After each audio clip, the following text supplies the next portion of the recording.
Halo semuanya, perkenalkan kami dari kelompok 7 akan membahas mengenai kegiatan bermain anak berkebutuhan khusus.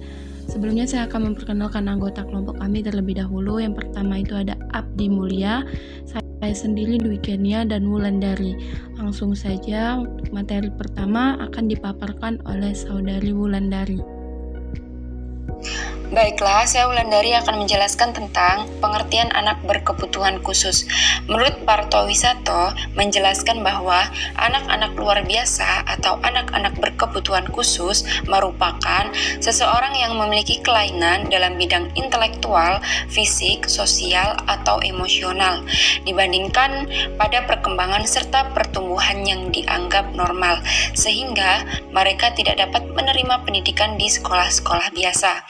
Sedangkan menurut Gethard dalam Mangusong, ia menyatakan bahwa seorang anak dianggap kelainan bila memerlukan persyaratan pendidikan yang berbeda dari rata-rata anak normal. Dan untuk dapat belajar secara efektif, maka memerlukan program seperti pelayanan, fasilitas, dan materi khusus. Selanjutnya, ada jenis-jenis anak berkebutuhan khusus. Menurut Effendi, ia mengatakan bahwa jenis-jenis anak berkebutuhan khusus ialah terbagi menjadi 11. Yang pertama ada tunanetra, yaitu anak yang mengalami gangguan penglihatan seperti kebutaan menyeluruh atau sebagian. Yang kedua ada tunarungu, yaitu anak yang mengalami gangguan kehilangan pendengaran. Yang ketiga ada tunagrahita, yaitu anak yang mengalami hambatan dan keterbelakangan perkembangan mental jauh di bawah rata-rata, sehingga mengalami kesulitan dalam tugas-tugas akademik, komunikasi maupun sosial. Yang keempat ada tunadaksa, yaitu anak yang mengalami kelainan atau cacat yang menatap pada anggota gerak seperti tulang, sendi, dan otot. Yang kelima ada tunalaras, yaitu anak yang mengalami kesulitan dalam penyesuaian dan bertingkah laku tidak sesuai norma-norma, atau disebut dengan kelainan emosi dan perilaku. Yang keenam ada autisme, yaitu anak yang memiliki kelainan perkembangan pada sistem sarafnya dengan gejala menutup diri. Yang ketujuh ada ADHD atau kepanjangan dari Attention Deficit Hyperactive Disorder. Gangguan ini merupakan gangguan pemusatan perhatian dan kesulitan fokus. Yang kedelapan ada lamban belajar, yaitu anak yang mengalami kesulitan dalam belajar. Yang ke-10 ada gifted, yaitu anak yang mengalami gangguan pada potensi kecerdasan. Selanjutnya, ada penyebab anak berkebutuhan khusus.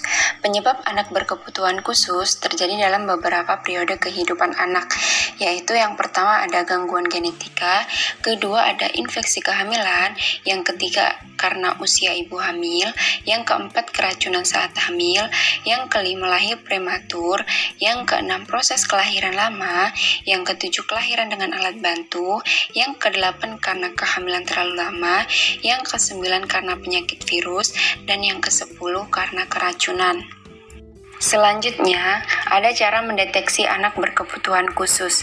Salah satu contoh alat yang dapat dipakai untuk mendeteksi perkembangan anak, salah satunya adalah DDTK, yaitu kepanjangan dari deteksi dini tumbuh kembang anak, yang disusun menurut 5 aspek perkembangan, di antaranya sebagai berikut, yaitu yang pertama gerakan kasar, yang kedua gerakan halus, yang ketiga pengamatan, yang keempat bicara aktif, dan yang kelima sosialisasi. Saya Abdi Mulia akan menjelaskan mengenai cara mendeteksi anak berkebutuhan khusus. Ada 3 jenis deteksi dini tumbuh kembang yang telah dilakukan oleh tenaga kesehatan di tingkat pusat kesehatan masyarakat atau puskesmas dan jaringannya yang dikeluarkan oleh Departemen Kesehatan Republik Indonesia, berupa 1. Deteksi dini penyimpangan pertumbuhan, yaitu untuk mengetahui atau menemukan status gizi yang kurang atau buruk. Kedua, deteksi dini penyimpangan perkembangan, yaitu untuk mengetahui gangguan perkembangan anak seperti keterlambatan, gangguan daya lihat, dan gangguan daya dengar. Ketiga, deteksi dini penyimpangan mental emosional, yaitu untuk mengetahui adanya masalah mental emosional atau autisme dan gangguan pemusatan perhatian. Kemudian, Jenis-jenis permainan pada anak berkebutuhan khusus. 1. Permainan pada anak berkebutuhan khusus, dalam hal ini gangguan penglihatan. Anak tunanetra diminta terus belajar dan eksplorasi lingkungannya, karena hal ini bermanfaat bagi kemampuan kinestik atau kemampuan memproses informasi secara fisik, gerakan, dan tubuh.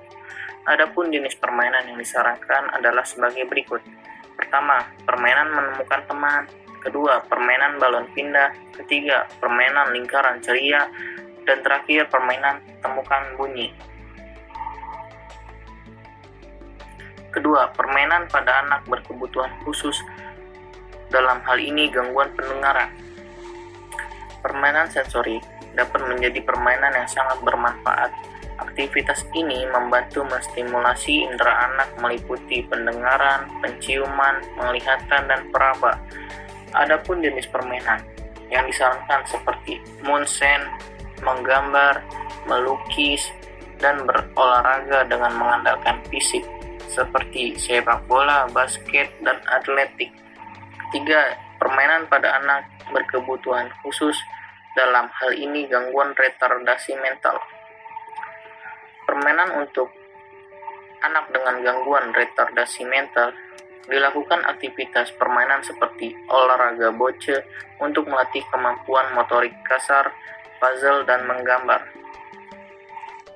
Kemudian, jenis permainan pada anak berkebutuhan khusus yang mengalami gangguan kelainan fisik. Pada anak yang mengalami gangguan kelainan fisik, hendaknya memilih permainan yang tidak menghambat mereka. Adapun permainan yang disarankan adalah permainan konstruktif, permainan reseptif, permainan bebas spontan, ada permainan peran, permainan sukses, dan permainan musik. Kemudian, untuk anak autisme.